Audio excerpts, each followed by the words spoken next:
قرآن مجید کی جو آیہ کریمہ میں نے تلاوت کی ہے نا، سورہ آل عمران کی آیت نمبر 181 کا ابتدائی حصہ ہے۔ فرمایا لقد سمع اللہ قول الذین قالوا ان اللہ فقیر ونحن اغنیاء۔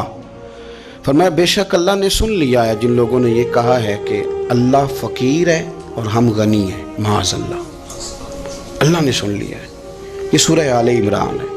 ذرا اس کی جو شان نزول ہے اس کی طرف آئیے گا۔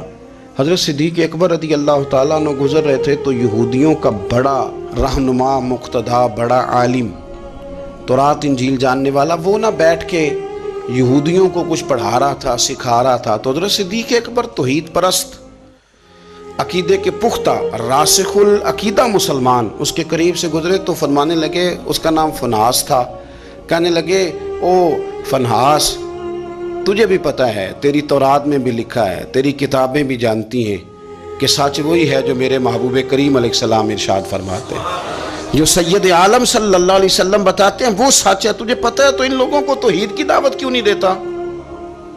یہ پھر شرک میں، بت پرستی میں، کفر کی طرف بڑھتے جا رہے ہیں۔ ان کو پیغام توحید دے، یہ اللہ تبارک و تعالیٰ کی عبادت کریں، اس مالک کی جس نے میرے نبی پاک کو اپنا رسول بنا کے بھیجا، اس طرف ان کی رغبت دے۔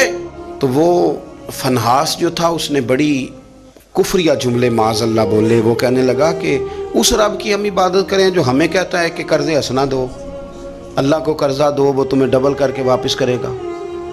صدقات اور زکوٰۃ کا معاذ اللہ اس نے مذاق اڑایا، کہنے لگا اللہ ہم سے کہتا ہے میری راہ میں خرچ کرو، معاذ اللہ استغفر اللہ۔ کہنے لگا اس کا معنی تو یہ ہوا نا کہ ہم غنی ہیں اور اللہ فقیر ہے۔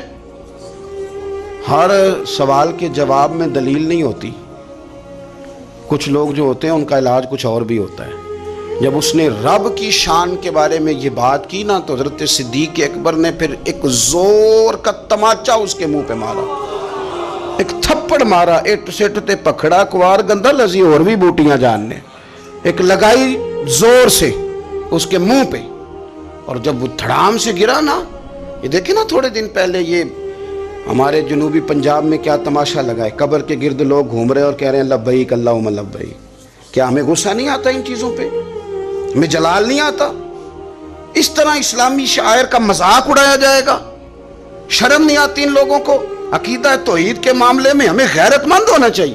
میرے رسول کریم صلی اللہ تعالی علیہ وسلم نے ہر گلی، ہر چوک میں یہ نعرہ لگایا کہ لا الہ الا اللہ۔ حضور نے پیغام توحید دیا ہے، ہمیں شکن تک نہیں آتی، جو مرضی قوال بک جائے، جو مرضی وہ کفر کہہ جائے، کوئی پوچھنے والا نہیں، جو جس طرح کا مرضی کو شعر پڑھ کے گزر جائے، کوئی طبیعت نہیں، کوئی نہیں پوچھنے والا کہ آپ کہاں کھڑے ہیں، آپ نے کیا کہہ دیا۔ حضرت صدیق اکبر نے تھپڑ مارا۔ اب وہ چونکہ ان کا بڑا مقتدا تھا، پیشوا تھا، وہ حضور سید عالم صلی اللہ علیہ وسلم کی بارگاہ میں آیا اور وہ سارے لوگ آئے، نے آ کے کہا جی ابو بکر نے تھپڑ مارا ہے۔ تو نبی کریم صلی اللہ علیہ وسلم نے فرمایا بلائیے ابو بکر صدیق کو۔ حاضر بارگاہ ہوئے، آپ نے تھپڑ مارا ہے؟ کہا حضور مارا ہے۔ بالکل مارا ہے۔ کیوں مارا ہے؟ یا رسول اللہ صلی اللہ علیہ وسلم اس نے یہ کہا تھا معاذ اللہ کہ اللہ فقیر ہے ہم غنی ہیں، میرے رب کریم کی شان کے بارے میں یہ اس نے جملے بولے تو میں نے مارا ہے تھپڑ۔ حضور نے فرمایا تو نے کہا ہے؟ کہنے لگا جی نہیں میں نے تو کہا ہی نہیں، میں نے تو نہیں کہا۔ اس کے جتنے لوگ تھے ان سے کہا بھی تم موجود تھے، اس نے کہا ہے؟ وہ کہنے لگے جی نہیں نہیں اس نے تو کہا ہی نہیں۔ عوام مسلمان تھا ہی کوئی نہیں جو جناب صدیق اکبر کی گواہی دے، جو صدیق کی صداقت کے لیے کھڑا ہو، تھا ہی کوئی نہیں۔ جب وہ سارے کہنے لگے جی نہیں کہا ہی نہیں، یہ معاذ اللہ غلط کہہ رہے ہیں، کہا ہی نہیں، جب وہ سارے مکر گئے تو رب کریم کے قرآن نے بولنا شروع کر دیا۔